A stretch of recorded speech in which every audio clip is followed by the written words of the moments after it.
Bum bum bum, literature gets a look. Legs talk about books. Hello and welcome to Legs Talk About Books, the monthly literature podcast where we talk about books. I'm your host, Hardleg Joe. Joining me today, once again, CB Radio, aka Brandon, aka CB Radio. Alright, so we're going to go like inversion, recursion? Yeah, you're just going over and over. Alright. Also, I'm not sure if you saw the comments on the last book, but the viewers have finally determined what the CB in your name stands for. Oh, yes. No, I saw it. It's Cool Books, I think. Cool Books Radio. Alright. Clearly, because you read all the cool books. I do. Like Spring Snow. That's our least popular episode ever, by the way. Yeah. That was a previous episode, which was done as a poll. So it has taught me not to trust polls, because people will vote for stuff that they then go on to not watch. Yeah, it's just a cluster, of just monumental proportions. You gotta experiment with stuff like this. Maybe if we had a better poll, or maybe we should just get more people interested. Maybe set it so that once we get so many people suggesting questions for an episode, then we'll open it back up to having viewer suggested episodes. Because right now we're getting more engagement. We do have a lot of viewer questions on this episode. In fact, it's almost exclusively viewer questions, because I didn't have a whole lot to say about on this one. You really don't have much to say about Terry Pratchett, and I think this is my first Pratchett book that I actually got to, at the same time, do it with you, because I don't know why, and if someone could put in the comments about this, on Audible, all Terry Pratchett books are region locked out of America. So I would have to sit down and read them, and as I am a man who is infinitely busy of mind, I don't sit down and read. That's one way to put it. Yeah. I just say you're lazy. I'm busy of mind and not of body. That's why. Oh, okay. But yeah, I guess we should mention, we read Guards by Terry Pratchett. Normally we say the book immediately, and we kind of got a little sidetracked there. Yeah. It's fine. You can read thumbnails. You can read titles if you're listening to this on Spotify or whatever. But what if they can't read? Yeah. We are on Spotify, by the way. Spotify, iTunes. Nice. Wherever podcast. I think we just have our own RSS feed. I should link that down in the description. And we're finally caught up.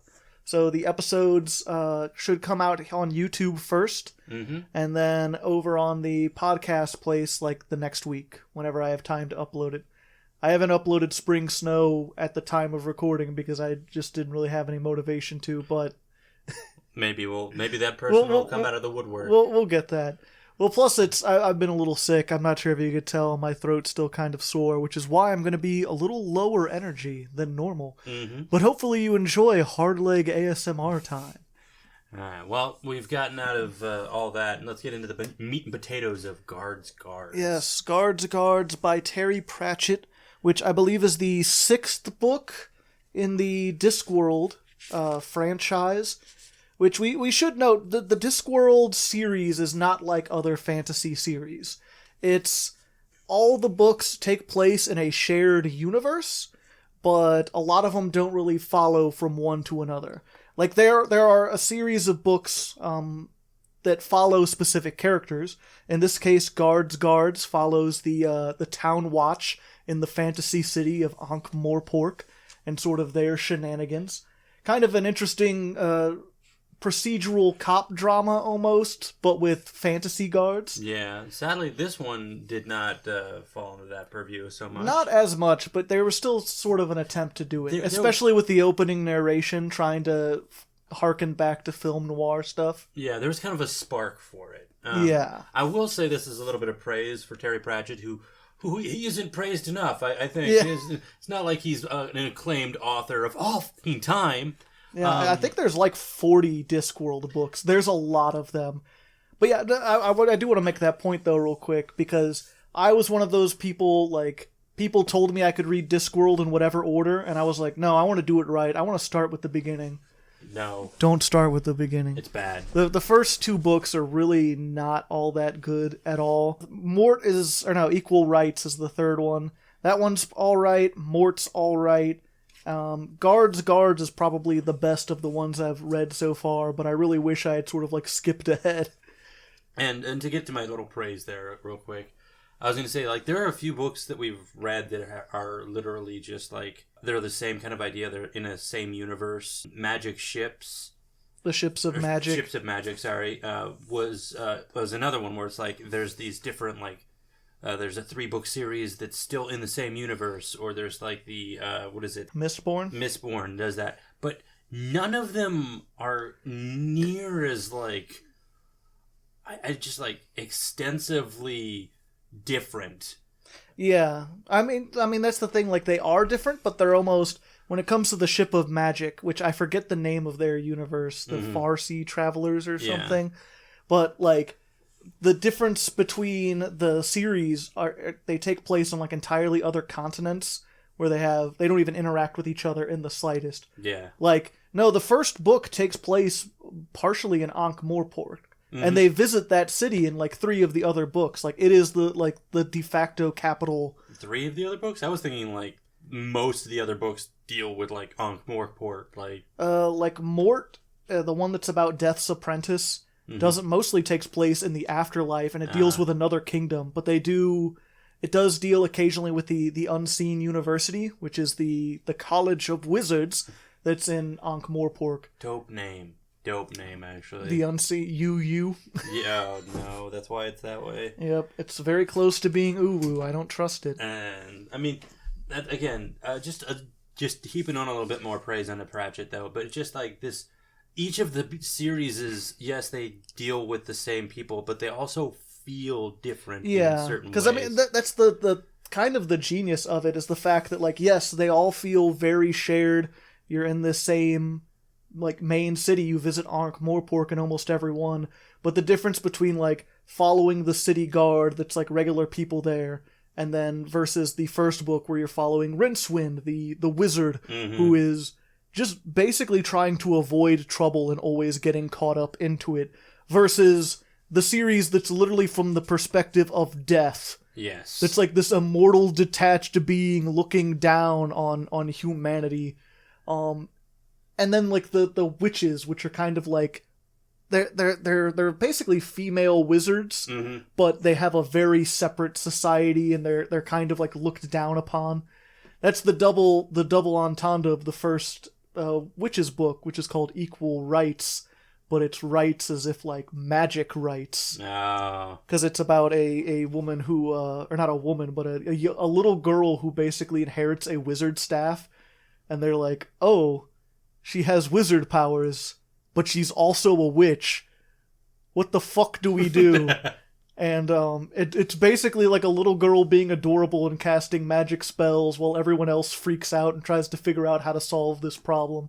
And it was really great up until the end, where it got really metaphysical and weird, which is basically what happens in every book I've read so far.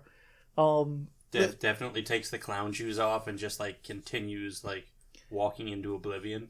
Yeah, it gets really weird. I mean, even this one near the end, well, I guess we don't want to get into spoilers, but in the end it does get a little more heavy and weighty, like talking to the patrician about, like, the nature of man. And personally, I don't think it really works all that well. I mean, that's the kind of charm for Pratchett, is that he, maybe not working for you as much, but he does kind of, not seamlessly, but he does effortlessly kind of just, like, flow from, here's weird wacky, and being like, well, this weird wacky does reflect the certain things. The human condition. Yeah.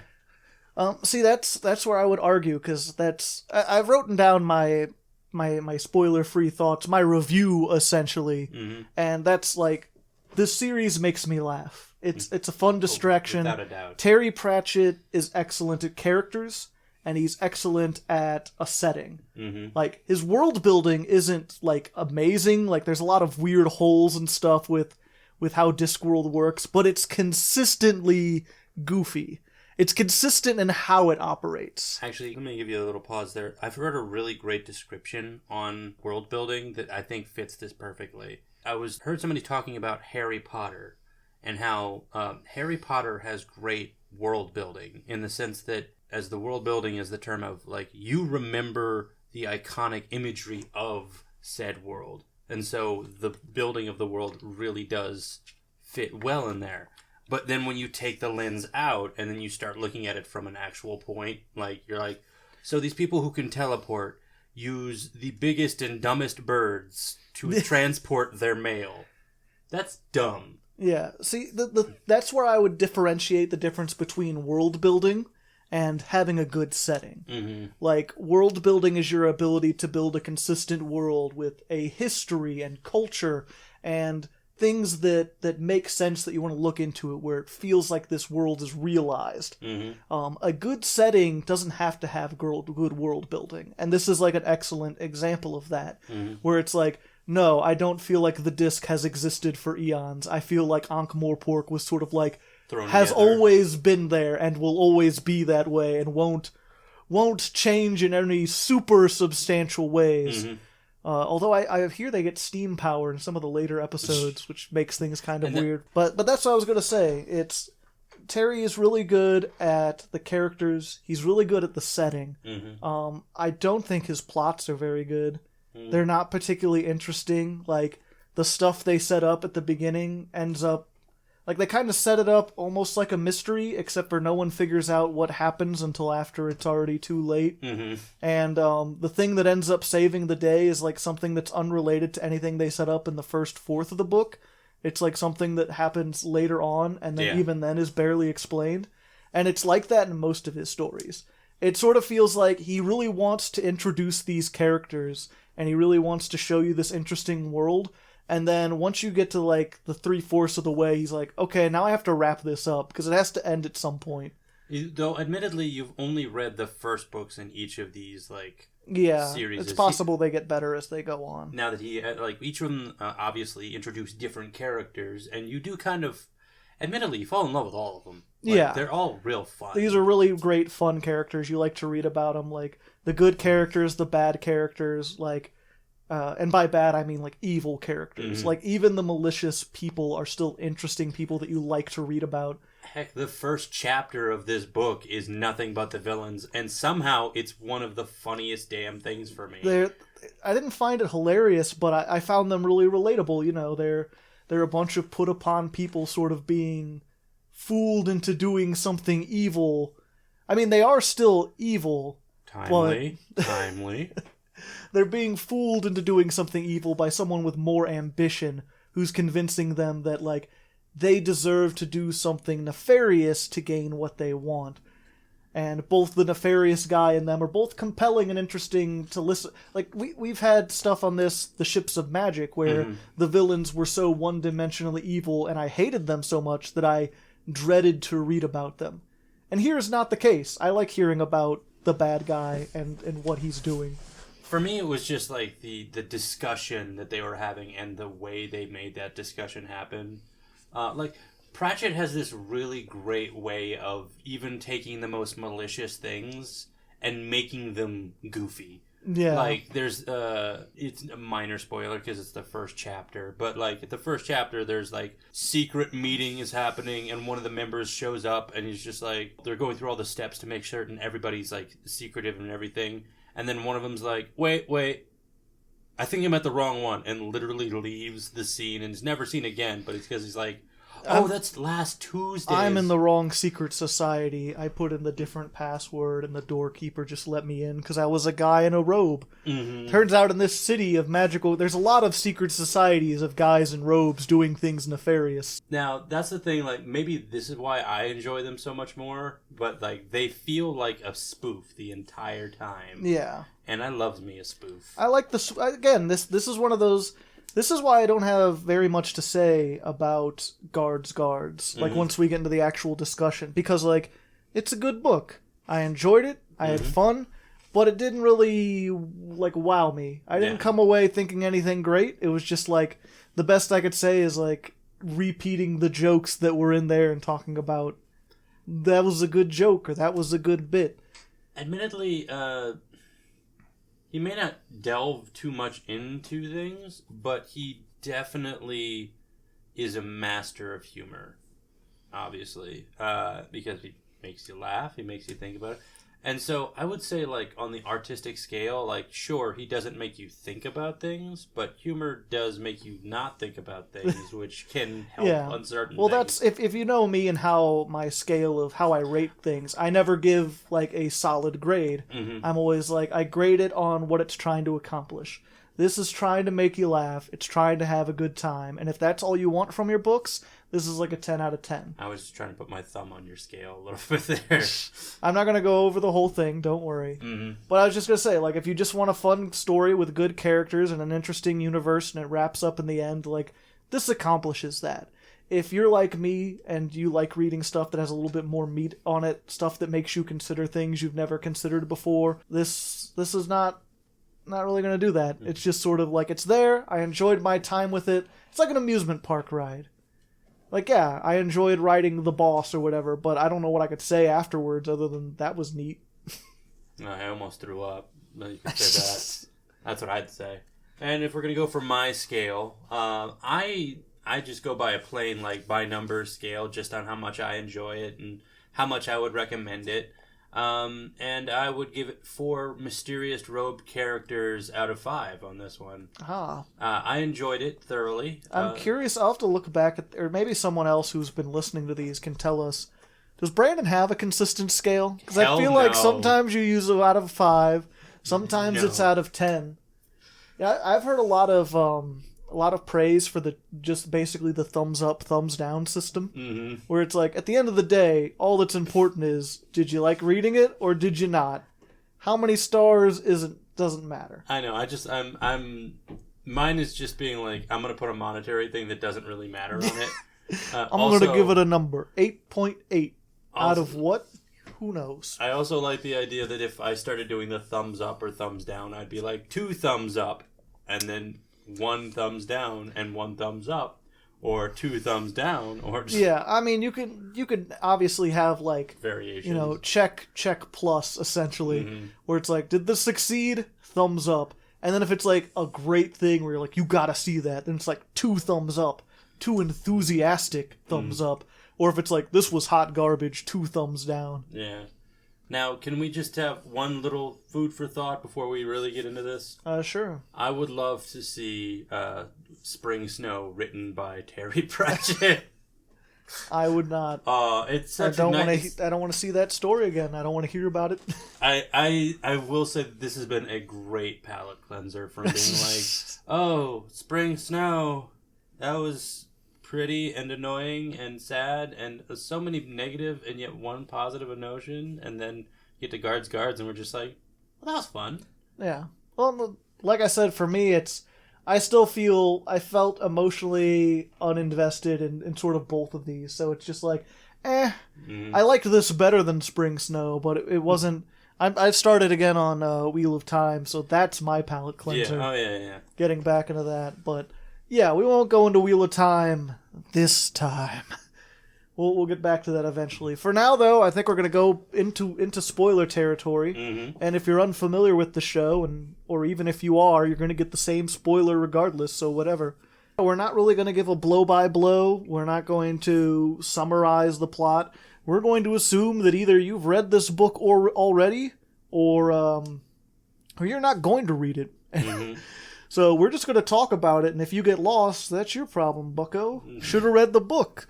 It's very easy to get. It's not that expensive. It's not that long. This one in particular is a very fun read. I physically bought the book and never physically read it because I found somehow an audiobook online. It's what, 400 pages? Yeah, there's also a nice old man reading it on YouTube. I didn't watch that one.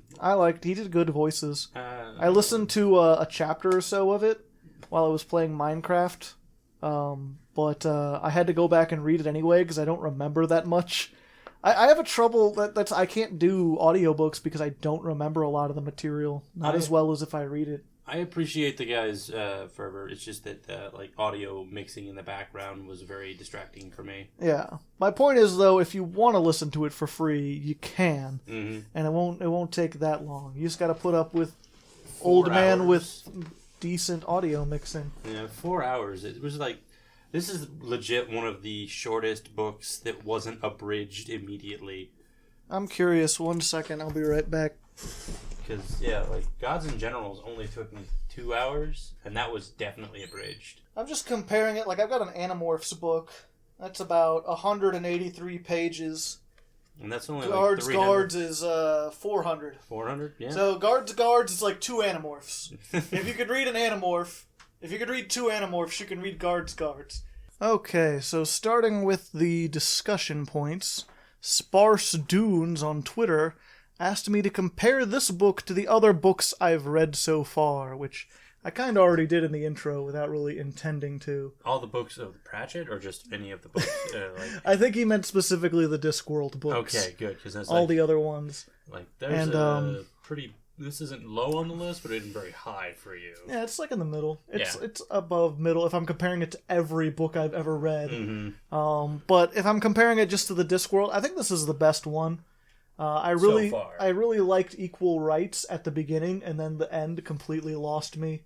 There's a lot of good stuff in the middle of Morty, or not Morty, Mort. There's Morty. No. This is the best one so far. It's not the best by like a wide margin. It's just like a little bit better than Equal Rights and Mort. Admittedly, this was his like so far you're up to 5th or 6th book, I think. 5th or 6th. So this is like his 3rd or 4th character change. Yeah. And introduction. So I think he's probably streamlined a little bit on it too. Yeah, probably. Apparently, all the systems got a little bit more worked out as he went along. Yeah.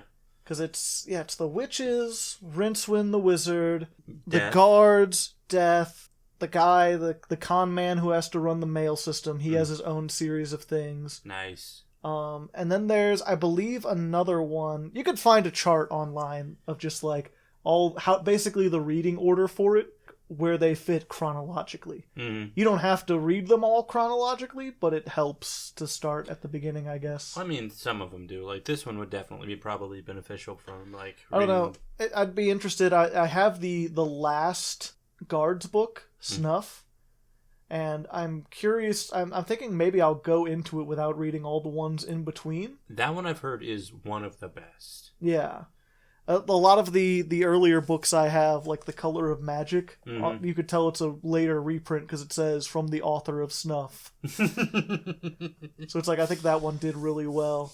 But I'm curious to know, like, can I go from the first Guards book to the last one, skipping all the in-between and not really feel lost at all? Yeah. I would be interested in trying to find that myself if I can, again, find an audiobook. It's near impossible. Yep. Moving on to our next viewer-submitted talking point, Lucian Soma over on Twitter asked us, somewhat sarcastically, to compare this book to the new BBC series The Watch, which is actually based on the Guard series. Mm-hmm. I haven't seen the show, so I can't say for sure, but I looked up the trailer. Have you watched the trailer? I watched the trailer a while back, but then I also watched the parts that you showed me. I just showed you the end of the way they did Death by making him really snarky and sort of like young teenager sounding. Yeah, I didn't like that. Which is very different from how Death is traditionally portrayed as sort of this like detached, almost sardonically sarcastic character. Yeah, in all of the other ones, like I said, Hogfather, Going Postal, and all these other ones that they show him in, like, he is this like grandfatherly kind of like old observer kind of character, and he sounds funnier than this teenage. It's just one of these things where it's like, you know, in an earlier story, they'll be in a barroom brawl and a bunch of stuff will get knocked over and the lights will go out and they'll be like, oh, there's beer, or not beer, but there's oil like spilling everywhere, and someone's like, are we in danger? Is something gonna happen? Someone light a match, and they light a match and Death is there like, I think that was a bad decision. Yeah. And then it's like, from outside, you just see the bar explodes and Rincewind just barely escapes. And that's Death in most of the stories. He shows up to make quips when people die. Yeah. He is the punchline. Yeah. He literally is the punchline. He is life's punchline. Yeah. And you can tell from the characterization. And then this one, it looks kind of like he's just this like, oh, was that a bit too much? Was that too much? Yeah, he's a bit goofy. From what I could tell, I looked up a little bit about it. There's 4 characters in the Watch in this story. There's Vimes, Obviously. sort of like the grizzled the leader of the Watch. There's Carrot, the new upstart guy who wants to do everything by the book. There's Nobby, who's kind of like a rapscallion who maybe steals some things on the side, but is generally, he's got a heart of gold, you find out, and also a lot of fashion sense. Mm-hmm. And then there's Colin or Cologne. How did they pronounce it in the book? Colin. Colin, okay. So it is just Colin. And Colin's sort of like the old, fat, over-the-hill guy who's just like, I'm just here to get paid. I don't really want to do this kind of stuff. I want to get paid my $30 a year. Yeah, we're good. And together they form this really nice collective. And I hear that they get more characters in the following series, but in the Watch, they take Nobby and Colin out, and they just have a lot of the newer characters. And then they take a character that's in this book, Lady Rampkin. Yeah, Rampkin.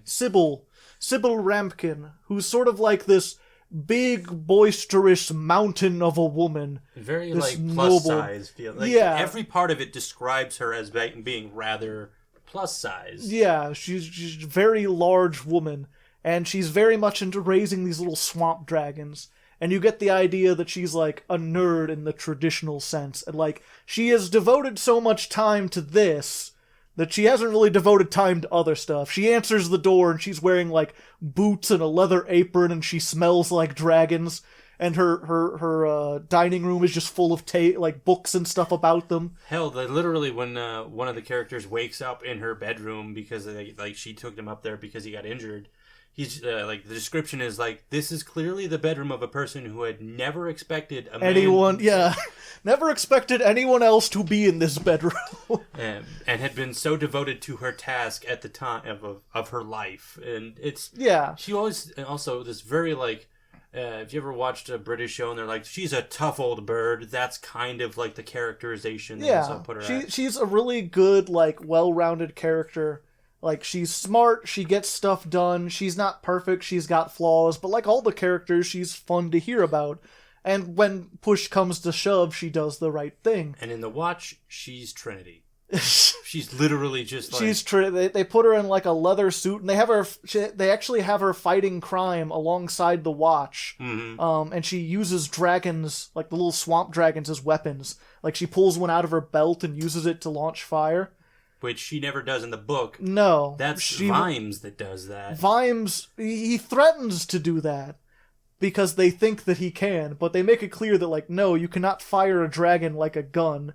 That was a very dumb, dangerous thing. But because there's an actual dragon, like a big, mythical dragon that threatens the city, and of course a bunch of townspeople are like, well, there's Lady Rampkin, she keeps the little dragons, it must have been one of them, let's go with pitchforks and torches. Mm-hmm. And Vimes comes out holding a dragon, just like, you want to find out if this thing is loaded?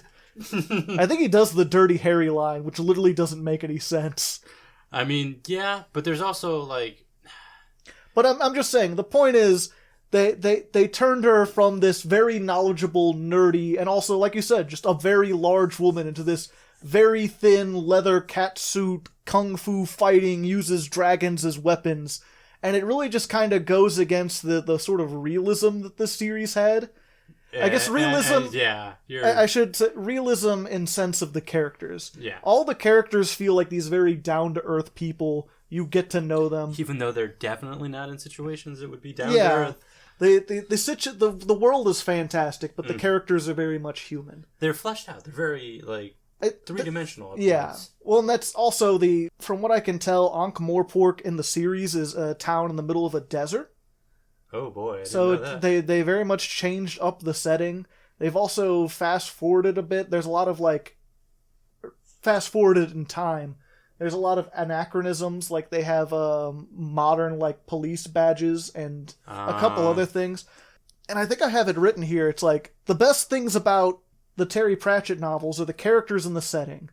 The plot and the pacing are pretty bad. Mm-hmm. Or if not bad, just sort of they're not up to the same par. They get the job done and that's it. Mm-hmm. So when you adapt it and you decide to change the characters and the setting and just keep the plot, you fucked up. Yeah. That's like doing a Sherlock Holmes story and changing Sherlock to not be an analytical mastermind. Kind of boring. Yeah, not even that it's boring. I mean, that's the thing is, like, I feel like The Watch could have been more interesting if it didn't have any ties to Discworld. Mm-hmm. If it was just its own thing with its own universe. It's the idea that you're taking these ideas and doing them terribly. Yeah. And basically just trying to cash in on name recognition. Yeah, when I originally saw this trailer, like, before I even began trying to read this book, like, I thought it was its own thing. And then I heard it was about Ankh-Morpork, and all of this ridiculousness, and I'm just like, this doesn't fit. It fits in a sort of tone, but then, like, when I learn what the characters are and what all the other stuff, it kind of just, like, zapped all the interest I had out of it. It's for me. I'd seen the trailer a while ago because I was interested in seeing it. This was before I'd read Guards, but after I'd read some of the other Discworld, and I saw it and I was like, that seems kind of silly, kind of funny. Like, I guess it fits. Let me see what it is. And then I watched the trailer again after finishing the book, and the thing is, the book really has this sort of, again, the tone is regular people on the watch. It's you're not dealing with magicians, you're not dealing with over-the-top kings, you're dealing with a guy who gets drunk a lot of times and has to deal with his shitty job and then not getting enough credit for it. Mm-hmm. And from the trailer, they tried to make him seem like this very zany punk rock, like, we're kicking down doors and taking names, and that's not what The Watch is about. No. They also, like, in the book, they pretty much stated, like, at one point in time, Vimes was, like, so in for this job, and it's just beating him down. And that's a really interesting thing of just, like, I used to believe in this city. It really goes to show what kind of story this is when the main characters complain about their pay. Yeah. It's not something that a wizard or a knight or a hero in a story does, but it's something The Watch does. Yeah. And it's, again, this very relatable, very human characters where it's like, yeah, my wife complains that I'm not bringing home enough money and we don't have, like, really nice things. I do like the fact that they don't know how badly they're being paid. They just know that they don't think they're getting paid badly enough. Yeah, well, I mean, that's very true to life in my experience. That too. Yeah. A lot of minimum wage and, like, people, they don't understand how much they're being underpaid. They're like, you know, how much revenue they generate versus how much they're getting paid. Like, you could easily be paid $20 an hour. Your boss would not go under. Your company would not go under. They're just taking that extra money and keeping it. No. I've got to throw socialism into everything. That's just how I am these days. So that they can all be socialism videos together. Yeah, exactly. But yeah, we haven't seen the show, so I don't want to say for sure, but just looking at the tone and how they set it up, doesn't seem like it fits anything. It feels like it's piecemealed versions of the actual story.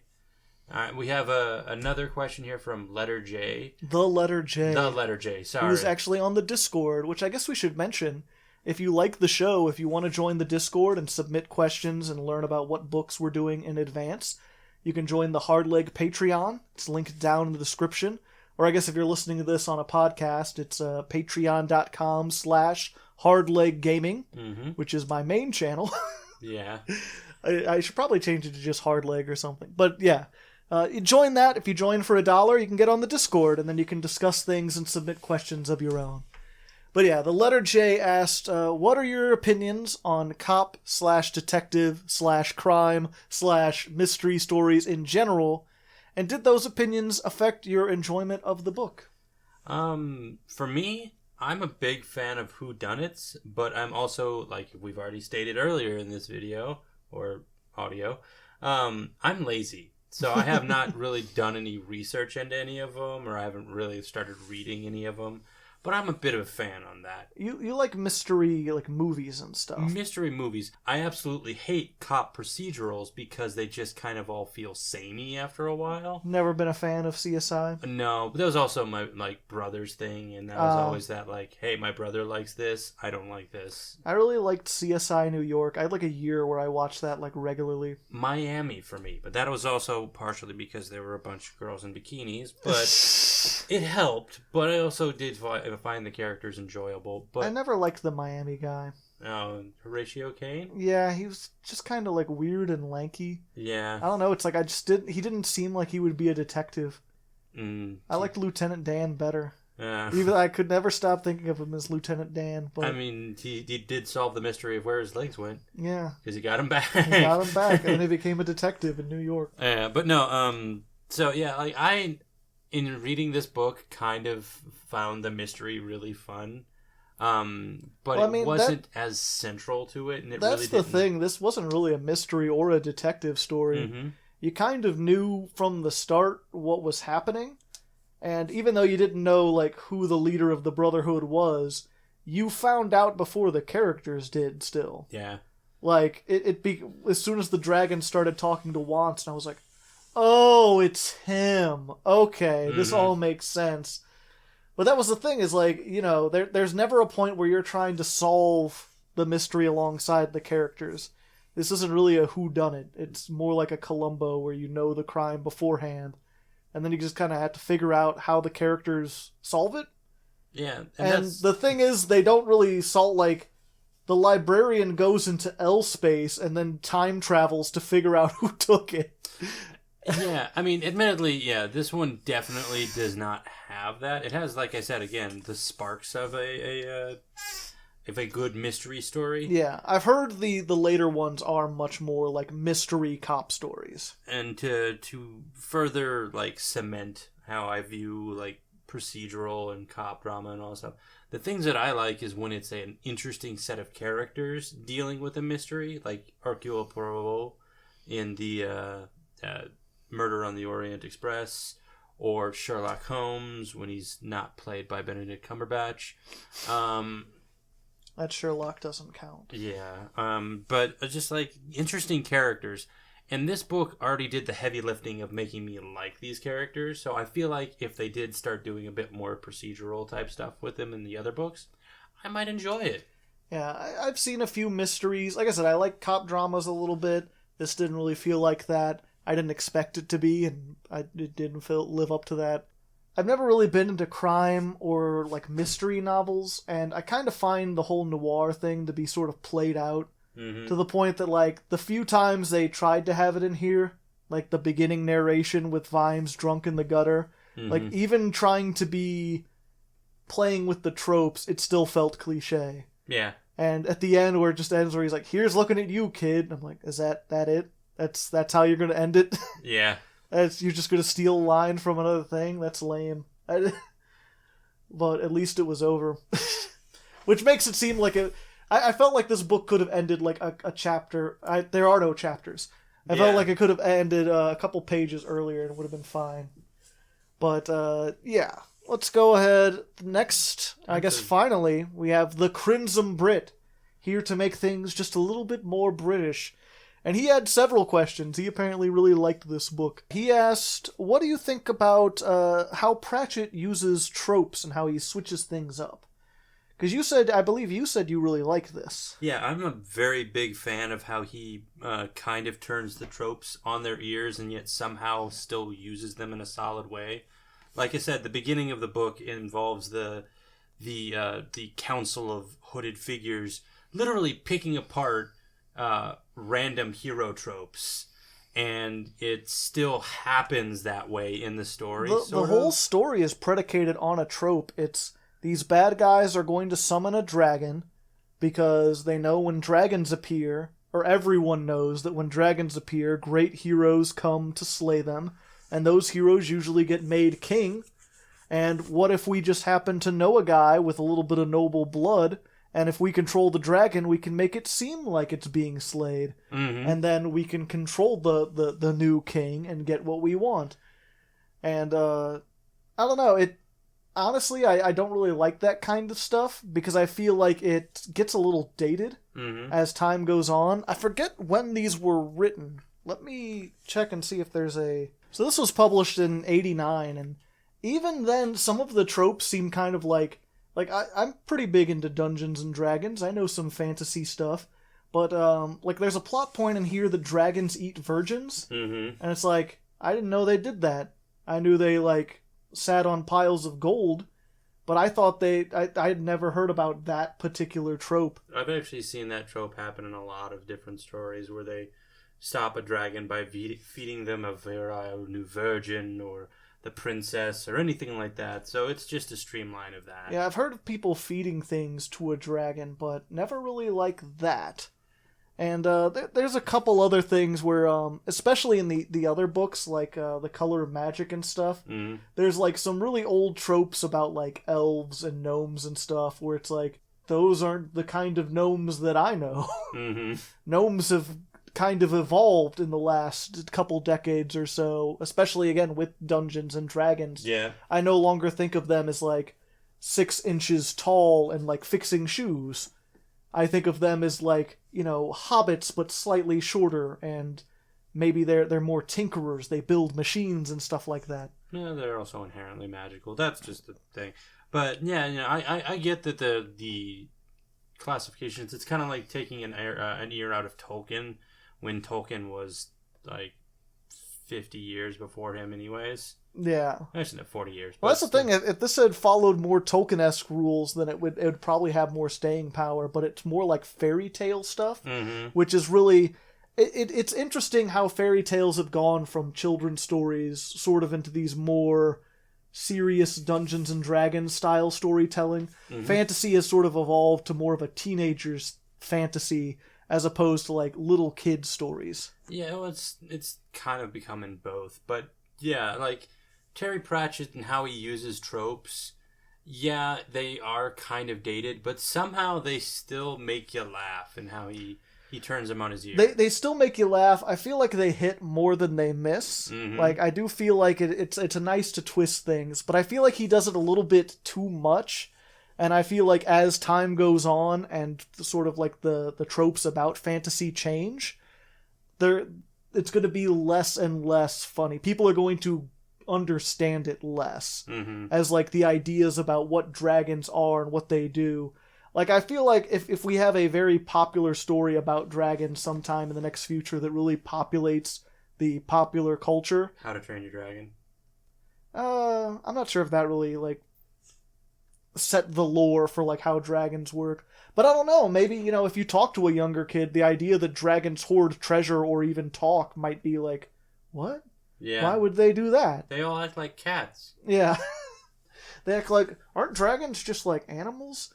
And the idea that everyone would have these like preconceived notions about dragons would be really foreign. They wouldn't really get the joke, I don't feel like. Yeah, well, I mean, again, they also could go down the D&D route. It's more along the lines of he takes at least more recognizable tropes that are just kind of more timeless and less... yeah, but I mean, that's why I liked Mort a lot, because his lore that has to do with death and the Grim Reaper is completely original. It's stuff he's making up about like how he thinks the afterlife might work or an interesting way for it to work. And same thing with the witches. The witches are not like some of them wear really big hats and they have broomsticks and stuff like that. But there's actually a thing where they talk about the fact that most witches don't have any magic at all. Or they have magic, but what they call magic we would call like psychology. Where they're like, you don't need to actually curse someone. You need someone to think they're cursed. And then the next time they stub their toe, they'll think about you. And then the next time you ask them to do something, they'll be like, well, I don't want to stub my toe again, so I better do it. They're like, they're like, I don't have to actually put potions or do anything. I just have to tell them that they've been cursed with enough force to make them think they are. And that is really, really funny. That there's these old women just tricking people into thinking they have more power than they do. That's basically the Bene Gesserit. Somewhat. They do actually have some mystical powers. Yeah, but there's a lot of what they do that's basically just like, we talked people into this. Yeah. That's Dune, by the way. Yeah. But what's his next question he's got? Yeah, Crimson Brit, of his 4 questions, he actually had 5, but one of them was like, I couldn't answer it, and I don't remember what it is. Sorry, Crimson Brit. But number 2, which of the 4 Watchmen did you like the most, and why? I really liked Nobby. Oh, I was really hoping you'd be like, Rorschach is my favorite of the Watchmen. Because that's immediately when I see Watchmen is one word. That's all I could think about. Yeah, same here. But yeah. But Nobby? Yeah, Nobby. I know, I'm a big fan of Thieves. I'm just a shifty dude, but he's a good shifty dude. I like him. I like that later on, like, they introduce him as, like, he goes out on the watch, and he's like, we gotta check to make sure the doors are locked. And Carrot's like, yes, if they're locked, we can go tell them and make sure that everything's safe. And Nobby's like, yeah, you go tell them, and I'll make sure nothing's stolen inside. I mean, again, I'm... Like, they introduce him like that, but then later on, they're hanging out with him outside of work for the first time, and he's wearing, like, these very fashionable clothing with, like, a lot of scarves and stuff, and they're like, Nobby's a bit of a peacock, isn't he? He's like, I gotta be fashionable. You go, old timers are behind the times. It's kind of embarrassing, actually. I also like Colin just because when they see him later on, he's still wearing his uniform because he doesn't have anything else. He works the night shift. He goes home. He goes to sleep. I like that. My favorite thing about Cologne is that he's the only one who's married, and I think he has 3 children, and he's like. Yeah, his wife works the day shift and he works the night shift, and they mostly speak by leaving each other letters. Like, somehow they managed to have 3 children, which must have been the result of some very compelling letters. Oh, man. Yeah, but your favorite is Carrot, I believe. Yeah, I really like people who are, like, just earnestly good, who just, like, go out of their way to try to be as nice as possible. I really love characters like that. Oddly enough, like, as a person who tries to be earnest, I kind of really enjoy those characters that are just, like, yeah, they're dastardly, but they're dastardly because they found no other way of doing it, and you're like your Jack Sparrows or something like that, where it's just like, oh, you're a dick, but I can trust you to be a dick. I also really like, even if they're not necessarily like nice, I like people who are really just straightforward and like honest with people, almost to a fault.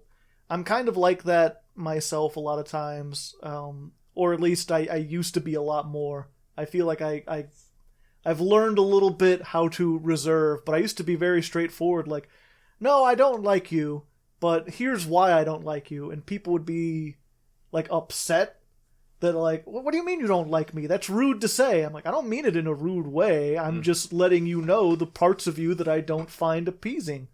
They're like, you don't do that. You don't just tell someone their flaws. I'm like, I wish people would tell me my flaws, then I could work on them. And so a character who is this very much, he's got dwarf brain.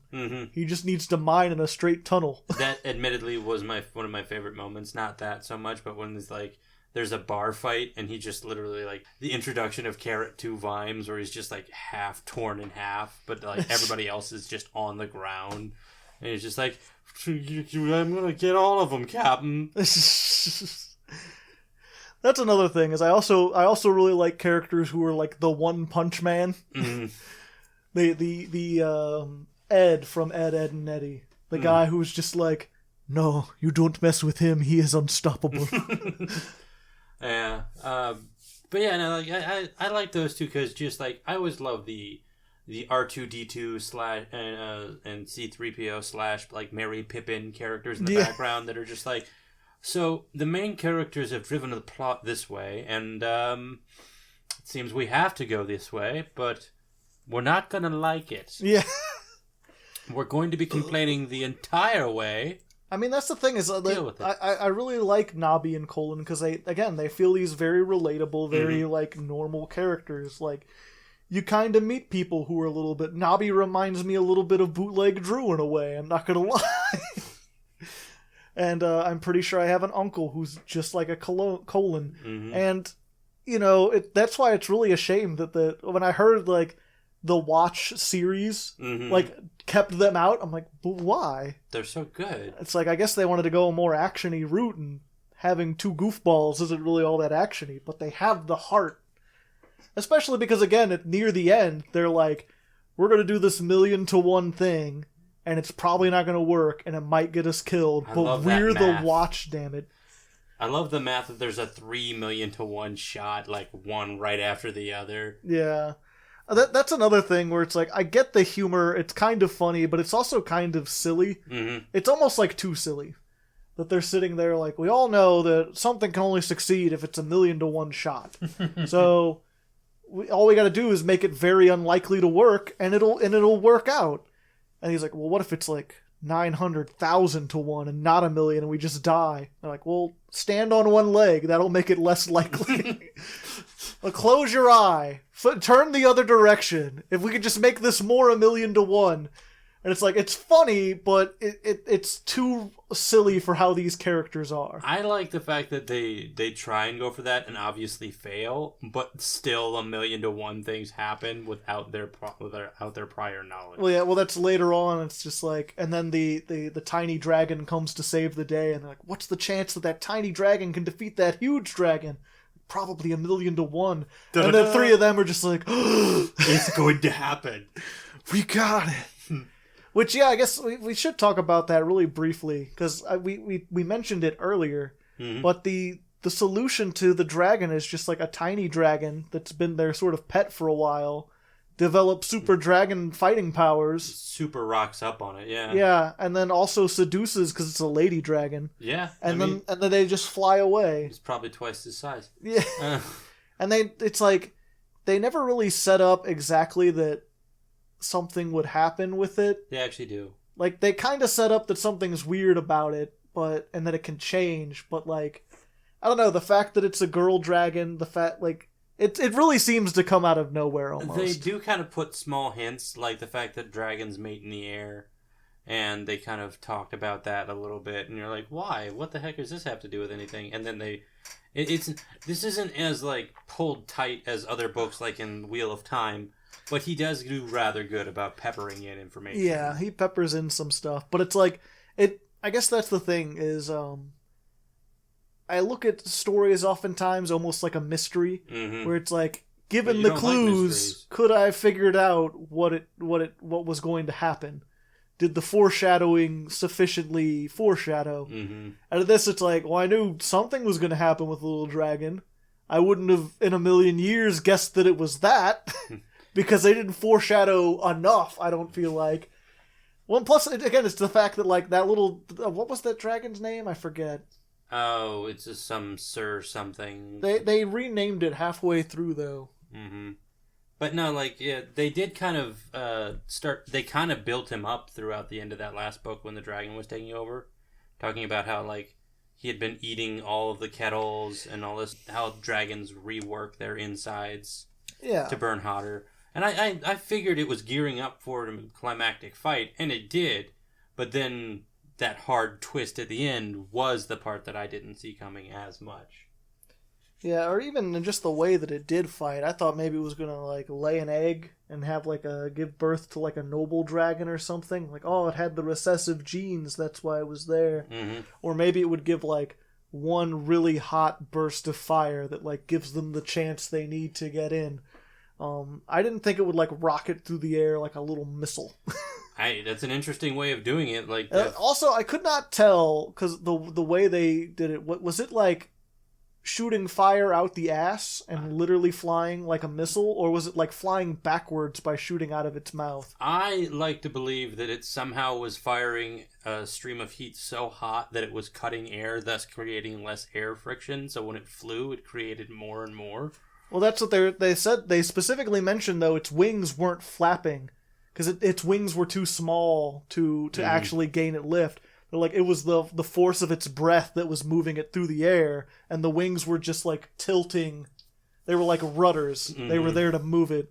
So it wasn't actually flying. It was literally rocketing through the air. I just couldn't tell if the fire was coming out of the front or the back. I'm going to go with the back because it makes it into a hot missile as opposed to a hot missile. Yeah, they just sort of, like... They didn't act... I feel like that was supposed to be a joke, that it was, like, farting fire.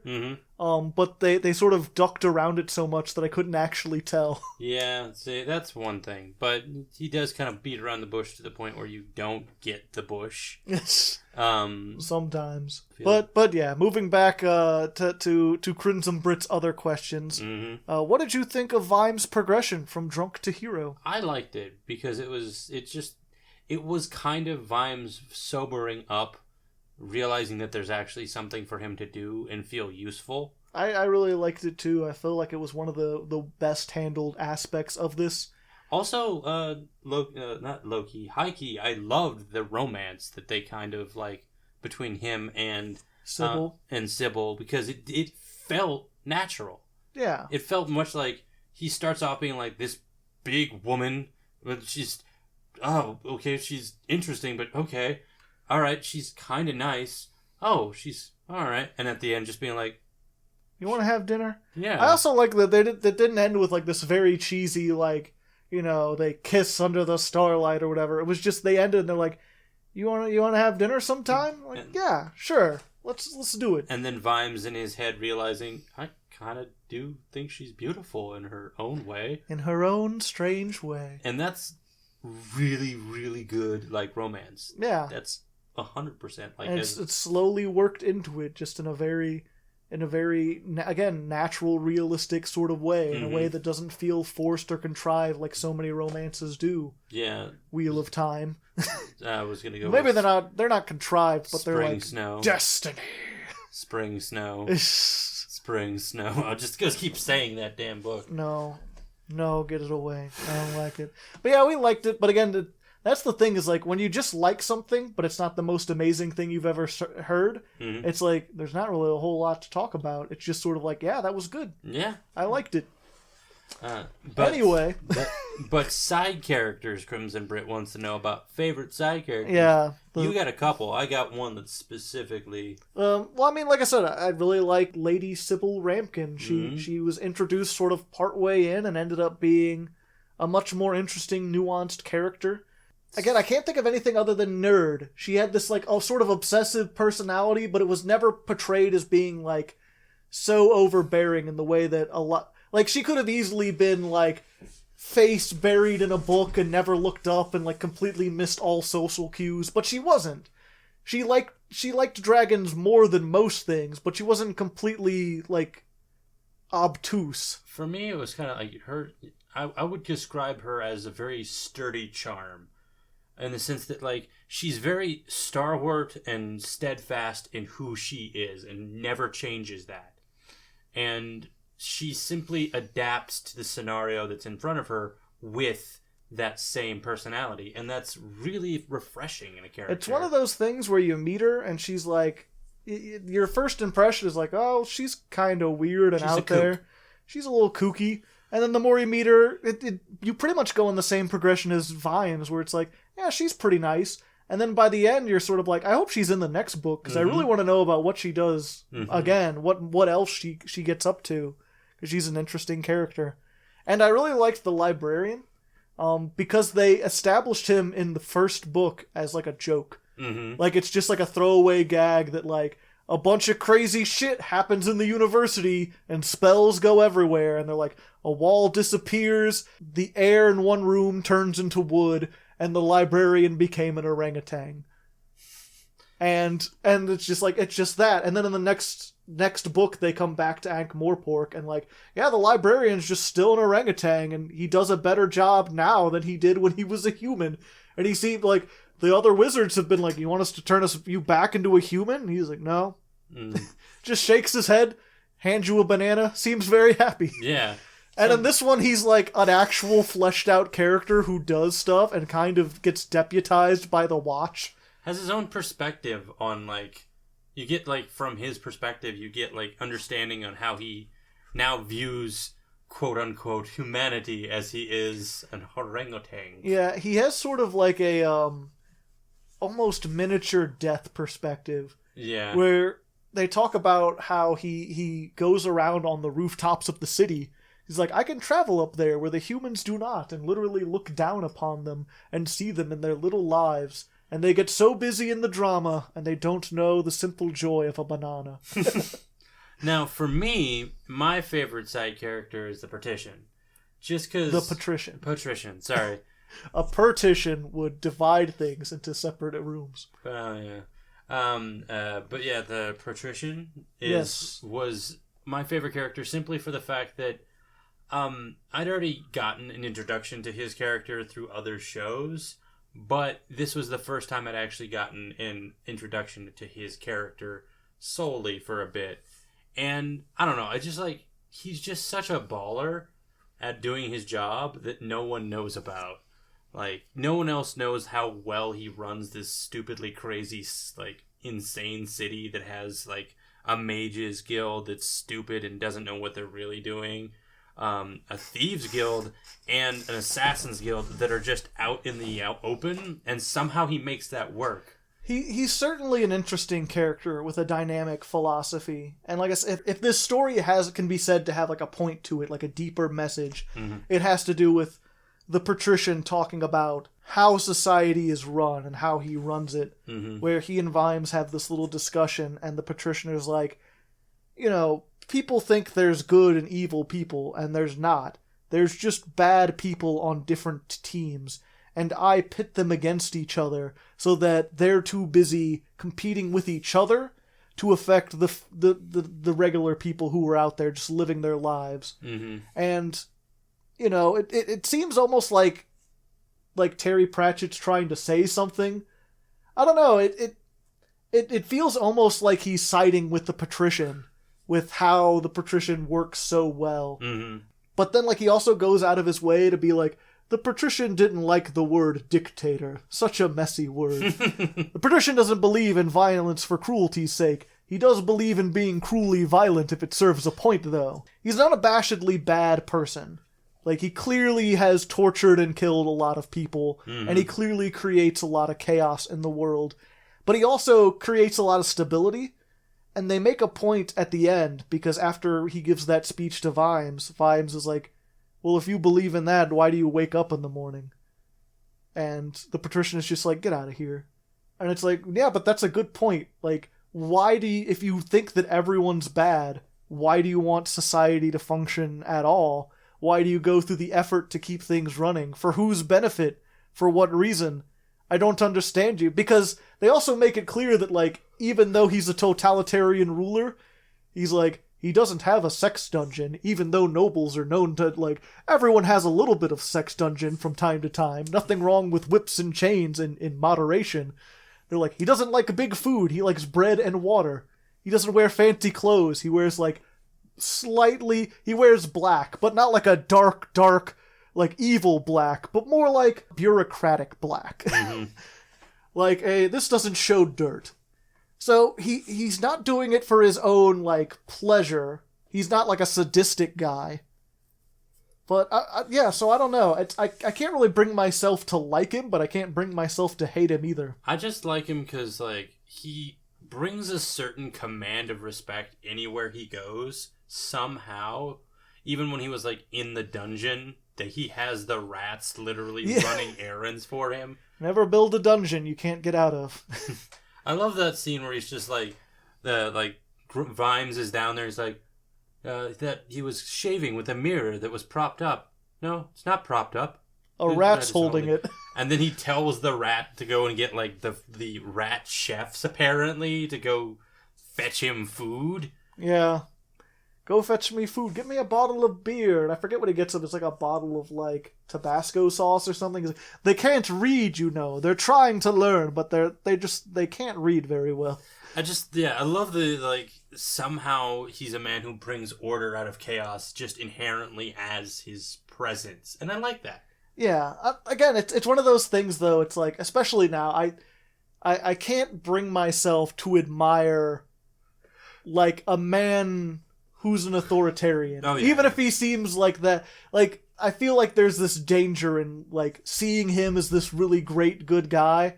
Because, like, who knows? Maybe there is a way that Ankh-Morpork could run with like, democratically, and he's keeping it from doing that. It's hard to say. That's another thing, too, is, like, I don't know if Ankh-Morpork is supposed to be representative of, like, actual society. if it's supposed to be Terry being like, oh, big cities, a lot of people in one place, they're always going to be chaotic, they're always going to be crime-filled, it's just awful, people are inherently bad. Mm-hmm. Or if he's saying, no, that's just how Ankh-Morpork is. Yeah. And it's like, I guess it depends on your viewpoint.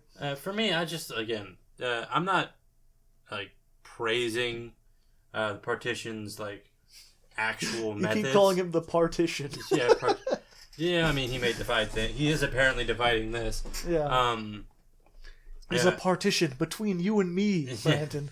The P-Man himself. Let's go for that. Lord Veterinari, Lord Veterinari.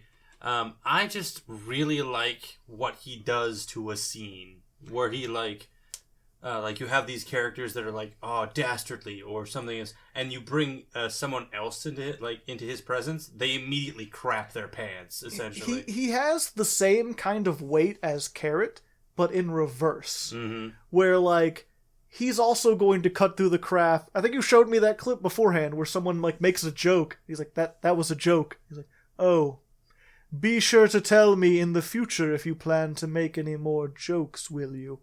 Yeah. He just cuts through the crap. He's so deadpan, and it's kind of terrifying that he would be so, logical. Yeah, that you would not let anything derail a conversation. He does not show fear. Yeah, and that's something I liked about him. It's just this very, Or again, even he's in the dungeon, and they point out that, there's locks and bolts on the inside of the dungeon. And they're like, why would you put those there? He's like, to keep the guards out. Because I can get everything I want from here, and they might want to come in here and hurt me. I'm more safe in the dungeon than I would be anywhere else in the city. Never build a dungeon that you aren't willing to be thrown in yourself. Oh my gosh. And it's no one else he put in the dungeon would care about that. Or would care about the locks because they'd be so worried about getting out. He's like, no, I can work with what I've got in here. Because apparently they threw him in there with snakes and scorpions and rats, and then he got the rats and the snakes to team up on the scorpions, and then betrayed the snakes so that it's just the rats, and now the rats are loyal to him. I may have missed some pieces on this because I don't remember that entire part. Yeah. There was a part that they didn't say exactly, but it was Vimes was speculating because there were snake and snake skeletons and scorpion shells on the ground. And he was like, so, how did he do it? Did he get the rats to align themselves with them? Or was there a three-way brawl and the rats were just the winners? I can't imagine the rats beating both of them. Maybe the vertebrates had to go against the insects. I don't know. Either way, though, the rats are his servants now. Yeah, again, just what he does, he's a comedic version of a dictator. Yeah. Which, admittedly, is still a dictator. But that's the thing, is there's always, even when you talk about dictators, it's well, what if you had a noble dictator? Or what if you had an AI algorithm that was planned to produce the most happiness? And it had full power, but it absolutely was not going to act in its own self-interest. Would that be bad? And it's sort of you get that almost with him, because he doesn't seem to do anything for his own pleasure. He's not hurting people for the sake of himself or for the sake of cruelty. He only does it to hurt other bad people. He only does what is necessary and not what is excessive. Yeah, he doesn't seem to have any emotions. Mm-hmm. And so that's why it's I can get why people like him and stuff. I'm just very wary of, I don't trust him. Yeah. Oh no, as you should not. As literally, there is no reason to trust the man because he could be telling you a flat lie and you wouldn't know it. Yeah. Because he doesn't show anything. I mean, that's the thing, is because you don't know his core reasons behind why he does stuff, predicting his movements is impossible. Why does he want to do this? For what reason? I don't know. I don't know why he does anything. He's just a weird guy. Yeah. But, I think we've rambled on long enough, unless there's any other interesting things you would like to bring up. The paper that it was written on is very... No, just kidding. I got nothing. Oh, the paper of the book. You read the audiobook. You don't know. I own a book of it, though.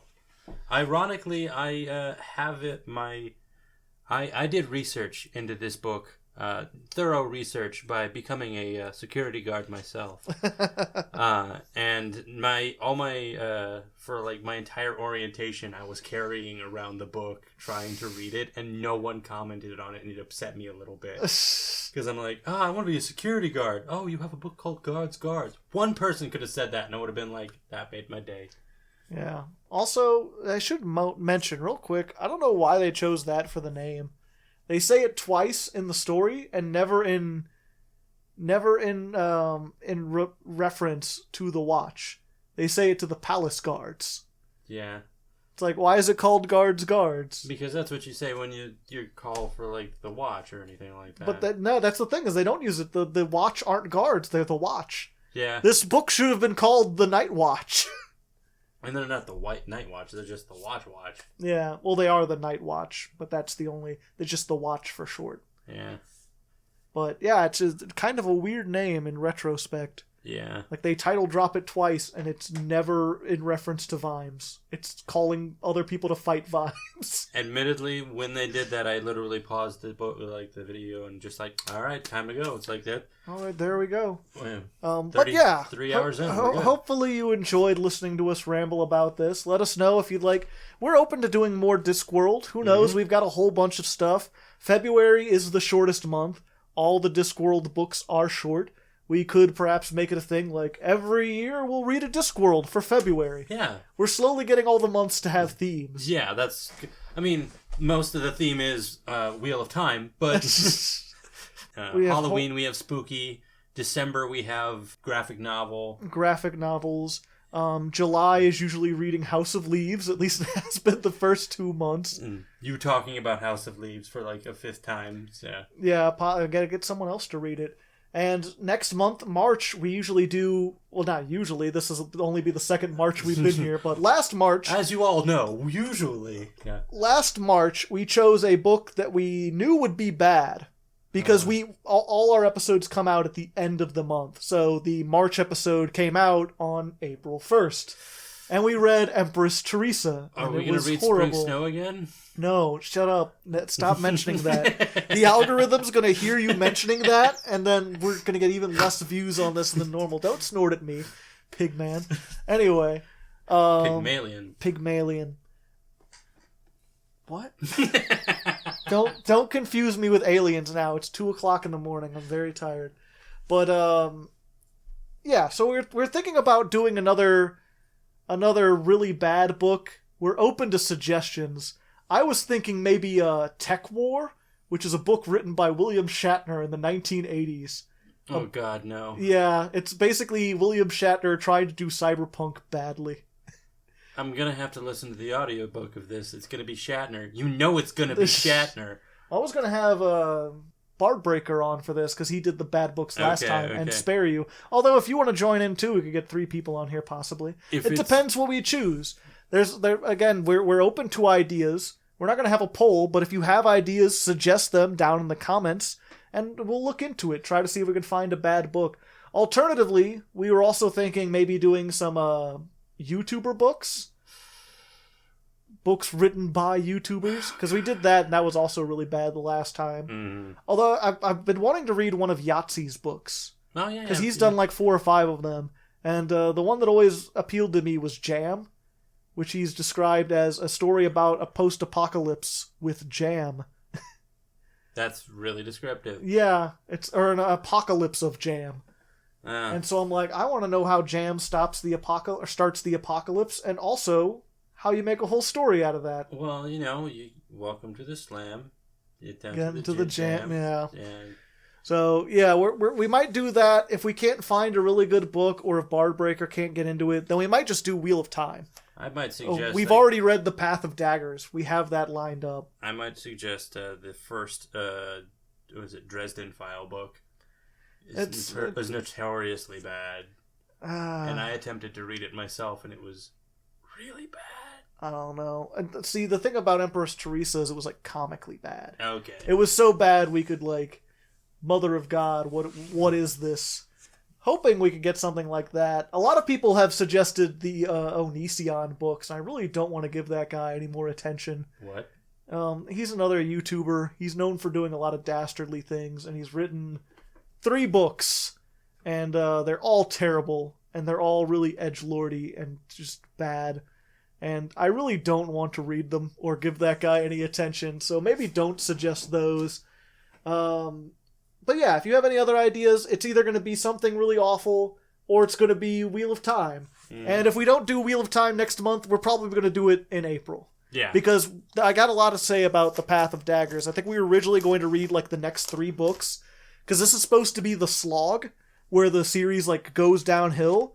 And you and I both really liked The Path of Daggers. Yeah, I liked parts of it. I remember we looked up a tier list, and there were people saying this was, like, the worst book. And I'm like, no, not even close. Some stuff happens. This is not like an S tier book, but I'd put this like A tier at least. Like this is really interesting. Just goes to show you that Wheel of Time is a tier of its own. Yeah. Okay. So we're going to do something on that at some point here. For now, though, we're going to get headed out.